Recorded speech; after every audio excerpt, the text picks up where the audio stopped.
Pemirsa, baru-baru ini beredar SK Menteri Kehutanan yang ramai juga dibicarakan di media sosial yang menunjukkan bahwa 11 kader PSI masuk dalam struktur Volunet Sing. Nah, dengan honornya juga ini yang fantastis, hingga puluhan juta per bulan.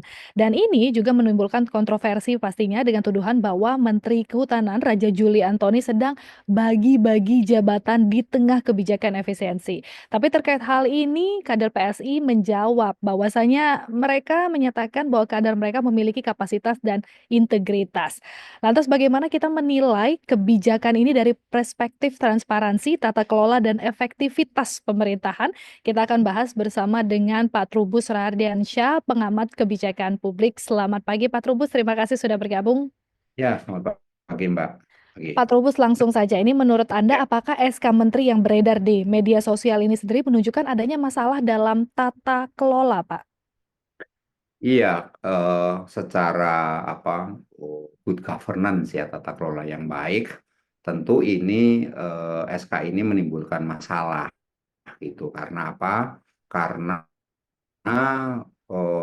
di dalamnya diisi oleh orang-orang yang kebetulan dari satu parpol, ada 11 orang itu selain ASN. Nah, ini itu yang menjadi apa masalah yang kedua terkait dengan tata kelola itu adalah apakah rekrutmennya itu sudah terbuka transparan. Nah, ini yang perlu dijelaskan, artinya seseorang yang menduduki jabatan itu ini terkait dengan ini keahlian yang harusnya dimiliki. Ini kan program organisasi Volunet ini kan sesungguhnya merupakan bagian dari PSN, Mbak, Proyek Strategis Nasional dalam rangka pengurangan karbon di sektor kehutanan, emisi karbon di sektor kehutanan.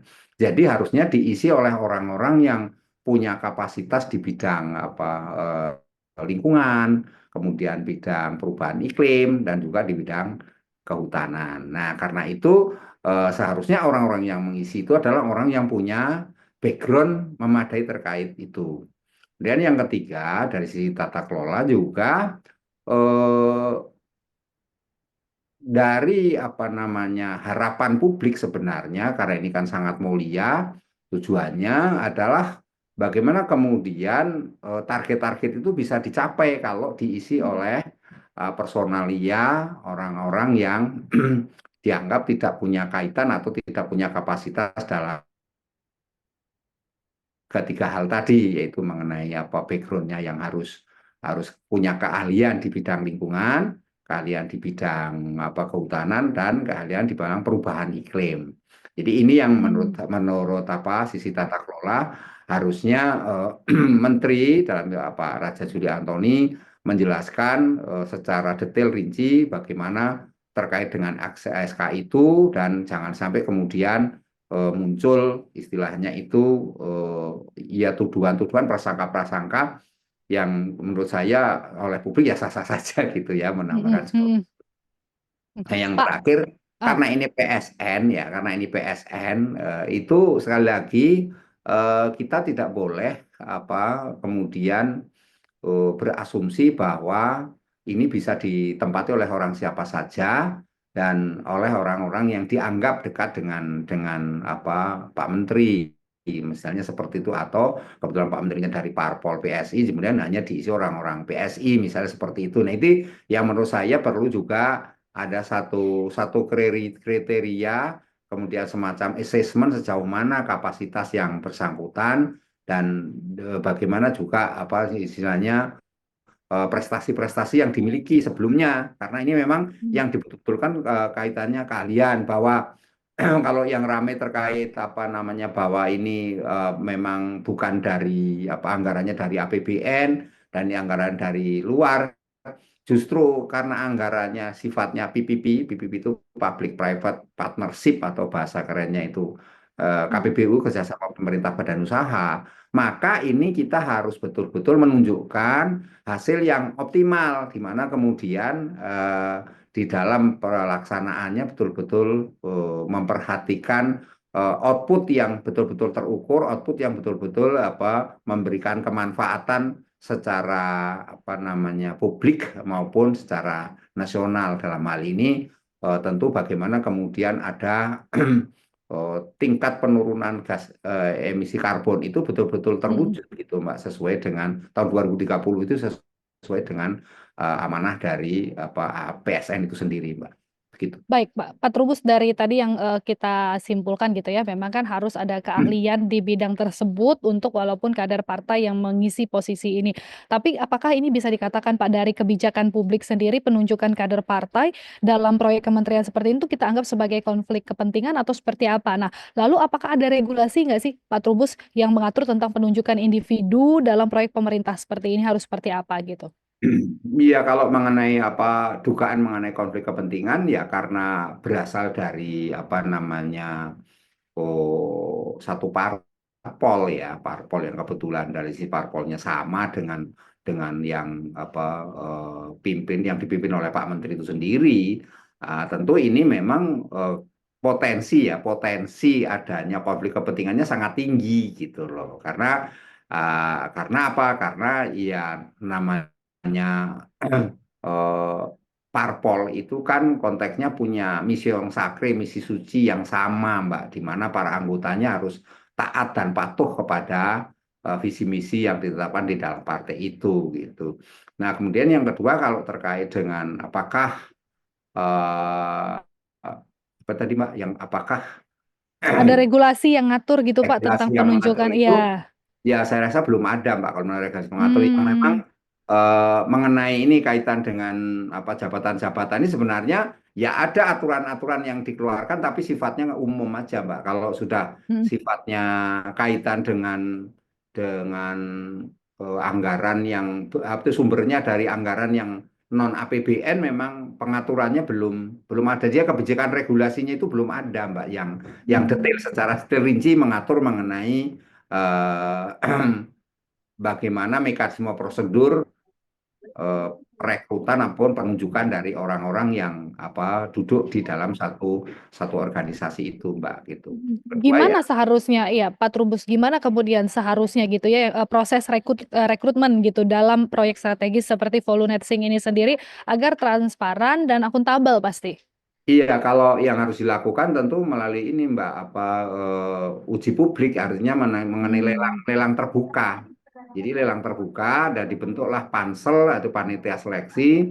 Nah, karena ini sifatnya apa namanya proyek strategis nasional, tentu tidak hanya melibatkan Kementerian Perhubungan sendiri, tapi juga kementerian terkait, Mbak. Dalam ini kalau misalnya menyangkut ASN di dalam ASN ya berarti ada Kemenpan RB di situ misalnya, atau kalau itu menyangkut apa kementerian lain ya bisa saja kan, misal kalau kementerian yang kaitan dengan iklim misalnya kan bisa saja ahli-ahli yang dari apa BMKG misalnya mengenai perubahan iklim, kalau mengenai lingkungan mesti dari Kementerian Lingkungan misalnya, atau pakar-pakar di bidang lingkungan misal, termasuk di dalamnya dari perguruan tinggi Mbak, pakar-pakar yang ada di perguruan tinggi itu kan harus juga dilibatkan, sehingga apa dalam hal ini kalau memang bersifat terbuka lelang saya rasa nanti akan ditemukan paling tidak akan diperoleh didapatkan orang yang sesuai kompetensi sesuai kapasitas yang diharapkan, karena sekali lagi bahwa ini program ini adalah program proyek strategis nasional PSN Mbak, ya di mana Hmm. kemudian output dari program ini memang eh,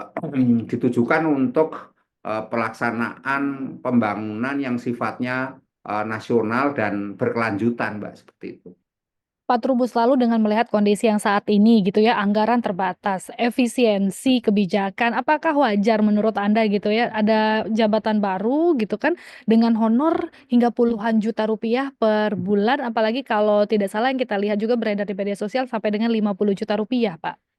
Iya, ini menurut saya memang apa berapapun nilai yang di itu dicantumkan di situ, menurut saya Mm-mm. sepanjang itu sebenarnya tidak bersumber dari APBN ya Mm-mm. sah-sah saja karena memang itu sifatnya kan KPBU, kerjasama pemerintah badan usaha ya, atau lembaga lain lah, mitra kerja. Akan tetapi tentu kemudian harus dibuka secara transparan bagaimana apa nilai yang istilahnya nilai rupiah atau nilai nominal dari dari jabatan itu sehingga publik tidak mencurigai atau kebetulan sekarang lagi ada efisiensi dan Kementerian Kehutanan ini efisiensinya cukup besar juga Mbak 1,2 Mm-mm. triliun ya. Jadi Ya. hal ini menurut saya memang harus juga oh, Menteri harus secara hati-hati lah ya menurut saya dalam hal bagaimana kemudian agar kerjanya itu bisa bisa dikatakan optimal atau bisa memuaskan publik dan sesuai harapan publik itu dan berkelanjutan itu aja Mbak. Kalau mengenai nilai-nilainya seperti itu tentu ini apa namanya karena sifatnya kerjasama dengan pihak luar ya tentu harusnya ada partisipasi publik di situ Mbak. Hmm. Sehingga ikut membantu apakah nilainya layak atau tidak gitu. Jadi tidak ditetapkan secara top down. Kali ini kan secara top down ditetapkan langsung Mbak nilainya segini Ya. gitu kan. Nah, jadi menurut saya agar tidak menimbulkan pro kontra dan menimbulkan apa istilahnya penuh kecurigaan publik gitu ya, kecurangan publik, saya rasa lebih baik itu dilakukan dengan cara-cara yang tadi saya katakan terbuka Mm-mm. dan ya menurut saya ada keterlibatan publik untuk ikut memberikan masukan terkait berapa nilai bisa saja nilainya lebih dari itu juga wajar-wajar saja Mbak kalau memang pekerjaan lingkupnya apalagi ini proyek strategis nasional mungkin lebih dari itu ya nilai-nilai yang tercantum itu jadi itu bisa saja dianggap itu kecil bisa saja itu lebih besar tapi sekali lagi kan ini mitra harus jelas mitranya siapa Mbak jadi Hmm. mitra juga harus dilibatkan apa mitranya kalau mitranya itu nanti ujung-ujungnya minta apa namanya kompensasi kan ada kan namanya proyek kerjasama. Nah, itu kan mesti ada kompensasi apalagi sifatnya dengan pemerintah mesti ada kompensasi yang harus diberikan kepada mitra itu Mbak ini kan